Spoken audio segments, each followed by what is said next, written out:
Pahalgam attack తర్వాత భారత్ మొత్తం వినిపిస్తున్న ఒకే ఒక్క మాట, ఏసేద్దామా? ఏసేయడానికి పాకిజా ఏమీ గాజా కాదు. పాకిజా దగ్గర శక్తివంతమైన న్యూక్లియర్ వెపన్స్ ఉన్నాయి. అది కూడా 1-2 కాదు, ఆల్మోస్ట్ భారత్కి ఈక్వల్గా ఉన్నాయి.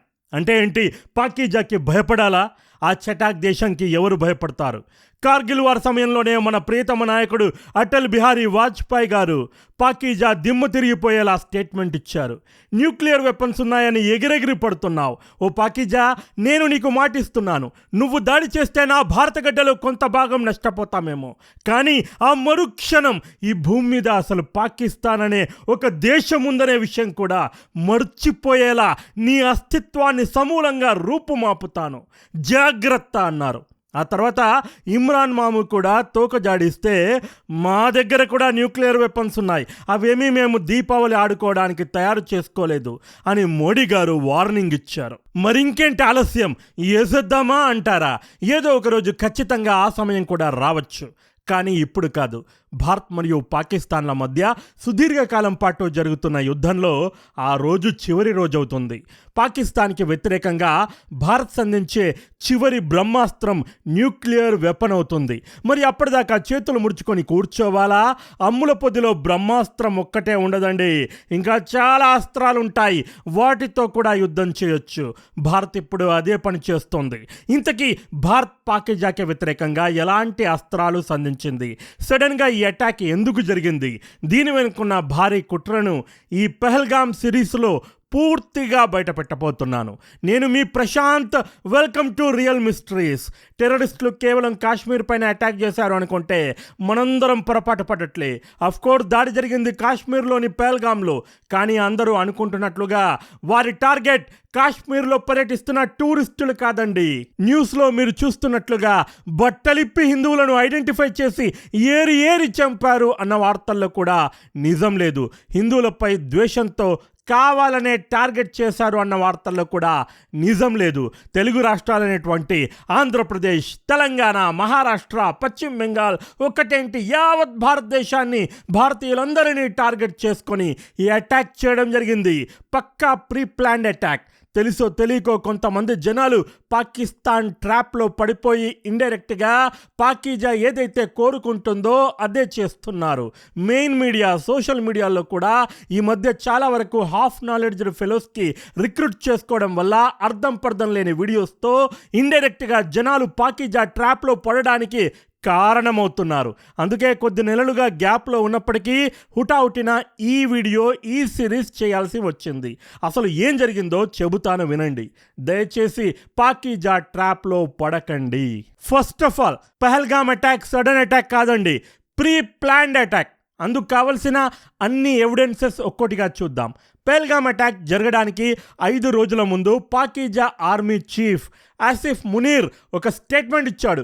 ముస్లింలు హిందువుల కంటే పూర్తి విభిన్నం, హిందువులతో ముస్లింల ఆలోచనలు మ్యాచ్ అవ్వవు, అభిప్రాయాలు మ్యాచ్ అవ్వవు, కల్చర్ అస్సలు మ్యాచ్ అవ్వదు.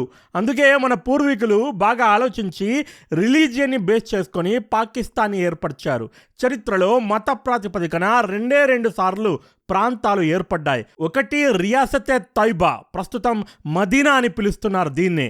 రెండవది పాకిస్తాన్. లిటరల్లీ కల్మే కే బునియాద్ కే ఊపర్ ఆసిఫ్ మునీర్ ఈ వర్డ్స్ ఉపయోగించాడు. ఈ స్పీచ్ లింక్, మిగతా ఎవిడెన్సెస్ అన్నీ లింక్స్ కూడా ఆల్రెడీ టెలిగ్రామ్ ఛానల్లో పోస్ట్ చేశాను. కింద కామెంట్ సెక్షన్లో లింక్ ఇస్తున్నాను, ఒకసారి మీరే వెళ్ళి చూసేయండి.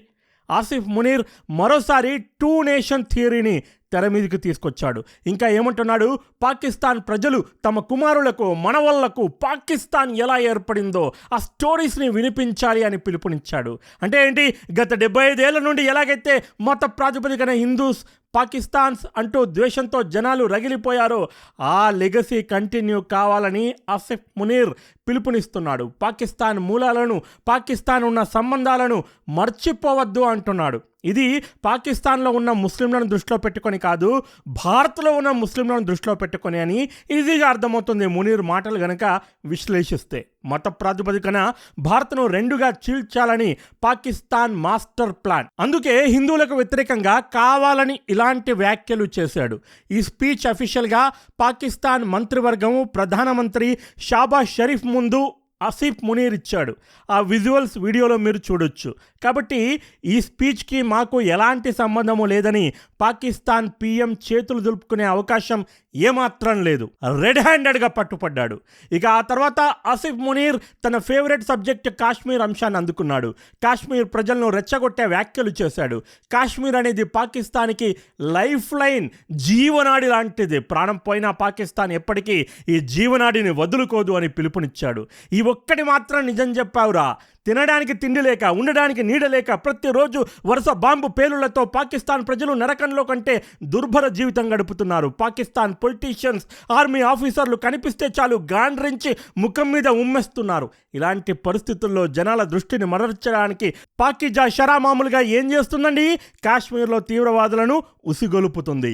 భారత్కి వ్యతిరేకంగా రెచ్చగొట్టే వ్యాఖ్యలు చేస్తుంది. అంటే పాకిజా ఆర్మీకి, లీడర్లకు తమ చేతకాని తనాన్ని కప్పిపుచ్చుకోవడానికి కాశ్మీర్ అంశం అనేది ఒక లైఫ్ లైన్ లాగా పనిచేస్తున్నట్లే కదా.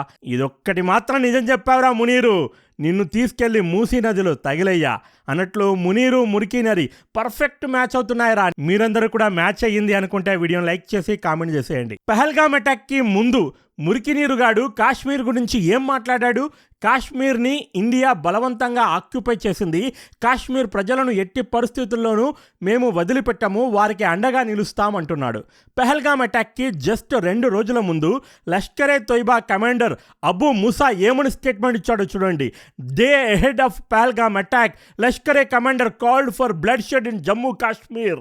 పాకిస్తాన్ ఆక్యుపైడ్ కాశ్మీర్లోని రావల్కోట్లో భారత ఆర్మీ వీర జవాన్ల చేతిలో కుక్క చావు చచ్చిన టెర్రరిస్టులకు సంతాపం తెలపడానికి ఒక సమావేశం జరిగింది. ఈ సమావేశంలో లష్కర్ కమాండర్ అబూ మూసా ఏమని స్టేట్మెంట్ ఇచ్చాడు? భారత్కి వ్యతిరేకంగా జిహాద్కి పిలుపునిచ్చాడు. ఒకప్పుడు బిన్ లాడెన్ నోటి వెంట ఈ పదం పదే పదే వినిపించేది. నిజానికి బిన్ లాడెన్కి ఈ పాకిజా ఆర్మీ చీఫ్ ఆసిఫ్ మునీర్కి పెద్ద తేడా లేదండి. ఈ మాట నేననట్లేదు. అమెరికా మాజీ సెక్యూరిటీ ఎక్స్పర్ట్ మైకెల్ రూబిన్ అంటున్నాడు. ఈ హెడ్డింగ్ చూడండి. Pak army chief Asif Munir a terrorist like Osama bin Laden. అంతేకాదు, ఇది చదవండి.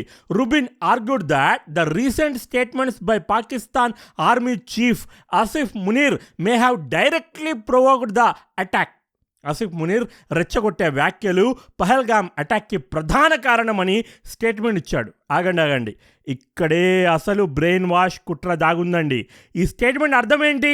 మునీర్ రెచ్చగొడితే కాశ్మీరీలు రెచ్చిపోయారు, కాశ్మీర్లో ఉన్న ముస్లింలు రెచ్చిపోయి హిందువులను టార్గెట్ చేశారు. మీడియాలో వస్తున్న కథనాలు అలాగే ఉన్నాయి. మరి అలా ఆలోచిస్తే మనందరం పాకిస్తాన్ ట్రాప్లో పడిపోయినట్లే. భారతీయులను, ముఖ్యంగా కాశ్మీరీలను టార్గెట్ చేసుకొని ఈ పహల్గామ్ అటాక్ చేశారు. మూసా ఏమంటున్నాడు? ఆర్టికల్ 370ని భారత్ రద్దు చేసింది. 10 లక్షల ఆర్మీని మోడీ బార్డర్లో పెట్టాడు.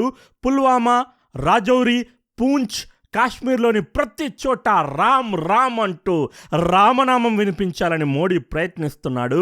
మోడీ, నీ ఛాలెంజ్ నేను యాక్సెప్ట్ చేస్తున్నాను. నువ్వు 4 గోడల మధ్య ఆర్డర్ పాస్ చేశావు. నేను ఓపెన్గా యుద్ధానికి సై అని నిన్ను ఆహ్వానిస్తున్నాను. ట్రై చేయి. వి విల్ షవర్ బుల్లెట్ల వర్షం కురిపిస్తాను. స్ప్లిట్ యువర్ నెక్స్, గొంతులు కోస్తాను. Honour the sacrifices of martyrs, ఈ పవిత్ర యుద్ధంలో మరణించిన మా అమరులకు గౌరవ నివాళులు అర్పిస్తామని ఛాలెంజ్ విసిరాడు మూసాగాడు. 2 రోజుల తర్వాత పహల్గామ్లో సరిగ్గా ఇదే జరిగింది. ఇది పక్కా ప్రీ ప్లాన్ అండి. ఇంకా ఏమంటున్నారు? కాశ్మీర్లోని భారత ముస్లింలను చిన్న చూపు చూస్తోంది. డెమోగ్రఫిక్ చేంజెస్ అనగా కాశ్మీర్లో హిందువులను నింపుతూ ముస్లింల సంఖ్యను తగ్గించే ప్రయత్నం చేస్తుందని విషం నింపే ప్రయత్నం చేశారు. ఒక్క మాటలో చెప్పాలంటే కాశ్మీర్లో మరియు భారత్లో హిందూ ముస్లింల మధ్య గొడవ పెట్టడానికి పాకిస్తాన్ వేసిన మాస్టర్ ప్లాన్ ఈ పహల్గామ్ అటాక్. ఆ ప్లాన్లో భాగంగానే మీ పేరు చెప్పండి, ప్యాంటు విప్పి చూపించండి, ఇవన్నీ అవసరం లేదు. చూడగానే ఎవరు ఏంటి అని వాళ్ళకు ఒక ఐడియా వచ్చేస్తుంది. ఇదంతా కావాలని హిందువులను టార్గెట్ చేశారు అనే ఒక నరేషన్ బిల్డ్ చేయడానికి వేసిన పక్కా స్కెచ్. ఇజ్రాయెల్లో హమాజ్ ఎలాగైతే జ్యూస్ని టార్గెట్ను పెట్టుకొని అటాక్ చేశారో సేమ్ అలాగే కాశ్మీర్లోని ముస్లిం టెర్రరిస్టులు హిందువులను టార్గెట్ చేసుకొని అటాక్ చేశారు అనే ఒక నరేషన్ బిల్డ్ చేయడానికి వేసిన పక్కా పథకం. అన్ఫార్చునేట్లీ ఇవేవి అర్థం కాని కొన్ని దద్దమ్మ మీడియా ఛానళ్ళు అక్షరాల ఇదే ప్రసారం చేస్తున్నారు. అనగా ఇండైరెక్ట్గా తమ తెలివి తక్కువ తనంతో పాకీజా ఏదైతే కోరుకుంటుందో అదే చేసి హెల్ప్ చేస్తున్నారు. ఇంతకీ పాకీజా ప్లాన్ సక్సెస్ అయ్యిందా లేదా ప్లాన్ రివర్స్ బెడిసి కొట్టిందా? దీని గురించి పూర్తి ఎవిడెన్సెస్తో రేపటి వీడియోలో డీటెయిల్గా ఎక్స్ప్లెయిన్ చేస్తాను. ఆ వీడియో మిస్ కాకూడదు అనుకుంటే ఛానల్ను వెంటనే సబ్స్క్రైబ్ చేసుకోండి. రొటీన్ కంటెంట్ అనిపిస్తే ఛానల్ను అన్సబ్స్క్రైబ్ చేసుకోండి. ఇది వీడియో. మరో వీడియోతో మళ్ళీ కలుద్దాం. This is Prashant signing off. Bye bye and take care. జై హింద్. వందే మాతరం.